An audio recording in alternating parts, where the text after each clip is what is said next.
আসসালামু আলাইকুম, সবাই কেমন আছেন? সবাইকে তানভীর তানহা চ্যানেলে স্বাগতম। তো আমি আজকে দুপুরে কী রান্না করবো সেটি আপনাদের সাথে শেয়ার করব।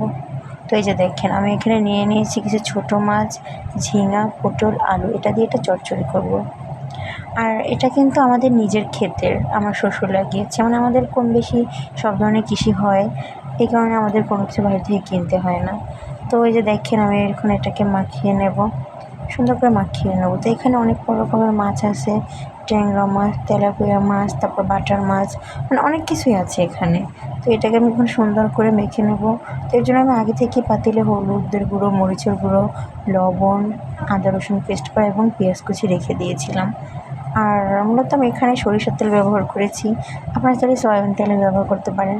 তো একবার এরকম করে রান্না করে খেয়ে দেখবেন, আসলে সত্যিই খুব ভালো লাগে। আর গ্রামের বাড়িতে আপনার দেখা যায় আপনি যাই রান্না করবেন সেটা ভালো লাগে। আর আমার শহরে তো এত টাটকা সবজি পাই না, আর গ্রামে কিন্তু আমরা টাটকা সবজি পাই সবসময়, এজন্য এটা খেতে আরও বেশি ভালো লাগে। তো আমি এখন এখানে পানি দিয়ে দেবো পরিমাণ মতো, যতটুকু প্রয়োজন। যে আমি এখানে পানি দিয়ে দিলাম। তো আমি এখানে পানি দেওয়ার পর এটাকে সুন্দর করে চুলায় বসিয়ে দেব। আর আমি এর সাথে আরেকটা জিনিসের রেসিপি রেখেছি, যে কাঁঠাল ভাজি। তো আপনারা কে কাঁঠাল ভাজি খান প্লিজ কমেন্টে বলে যাবেন। আর লাইক, কমেন্ট, সাবস্ক্রাইব করবেন সবাই। আল্লাহ হাফেজ।